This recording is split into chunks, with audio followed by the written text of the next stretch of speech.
இயேசு கிறிஸ்துவுக்குள் பிரியமான என் சகோதரர்களே, உங்கள் அனைவருக்கும் இயேசு நாமத்தில் வாழ்த்துக்களும் வணக்கங்களும். இந்த நிமிட நட்சத்திரத்தை உங்களை அன்போடு நான் அழைக்கிறேன்.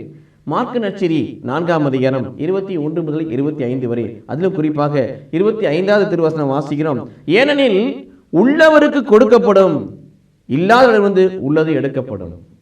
உள்ளவருக்கு கொடுக்கப்படும், யாருக்கு இருக்கோ அவங்களுக்கு கொடுப்பேன், யாருக்கு இல்லையோ உள்ளதை வந்து எடுக்கப்படும் சொல்றார். அப்ப என்ன உள்ளவருக்கு? உண்மை உள்ளவருக்கு கொடுக்கப்படும், நீதி உள்ளவருக்கு கொடுக்கப்படும், அன்பு உள்ளவருக்கு கொடுக்கப்படும், நன்மை உள்ளவருக்கு கொடுக்கப்படும், விசுவாசம் உள்ளவருக்கு கொடுக்கப்படும், நம்பிக்கை உள்ளவருக்கு கொடுக்கப்படும், பிரமாணிக்கம் உள்ளவருக்கு கொடுக்கப்படும், பரிசுத்தம் உள்ளவருக்கு கொடுக்கப்படும், ஆண்டுடைய வார்த்தையில் நிலைத்திருவர்களுக்கு கொடுக்கப்படும்.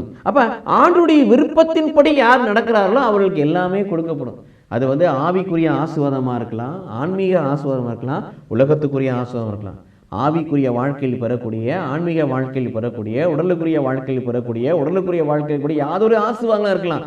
ஆனா நம்மகிட்ட இன்னும் நம்ம ஏற்கனவே கொடுத்துருக்காரு, இன்னும் அதிகமாக கொடுக்கணும்னா பிரியமானே உள்ளவனுக்கு கொடுக்கப்படும். என்ன உள்ளவனுக்கா? உண்மை உள்ளவர்களாக, நீதி உள்ளவர்களாக, நேர்மை உள்ளவர்களாக, நியாயம் உள்ளவர்களாக, பிரமாணிக்க உள்ளவர்களாக, விசுவாசம் உள்ளவர்களாக, நம்பிக்கை உள்ளவர்களாக, பரிசுத்தம் உள்ளவர்களாக, ஒளி உள்ளவர்களாக நீங்கள் நான் மாறுகின்ற பொழுது, வாழுகின்ற பொழுது நமக்கு மேலும் கொடுக்கப்படும். இது இல்லைன்னு வச்சுக்கோங்க, நம்முடைய ஏதாவது ஏற்கனவே கொடுத்தாலும் இவன்கிட்ட கொடுத்தா அதை வீணாக்குவான்னு அதையும் எடுத்துவார். ஆகவே இது இயேசு கிறிஸ்துவுக்குள் புரியமாலே உள்ளவர்களாய் வாழும். என்னென்ன உள்ளவர்கள் சொல்லி வாசிச்சோம் அல்லவா? உள்ளவர்களாக இருப்போம். கடவுள் நமக்கு எல்லா வகையிலும் இன்னும் அதிகமாக கொடுப்பார். ஆவியிலே, ஆத்துமத்திலே, சரீரத்திலே அதிகமாக கொடுப்பார். நீங்கள் நான் அந்த பூமியிலே ஆத்மா வாழ்ந்திருப்பது போல எல்லா வகையிலும் வாழ்ந்து சுகமாக இருக்க முடியும். அப்படி வாழ்வை பெற்றுக் கொடுக்க உள்ளவர்களாய் மாறுவோம். கடவுள் நம்மை ஆசீர்வதிப்பாராக. ஆமென்.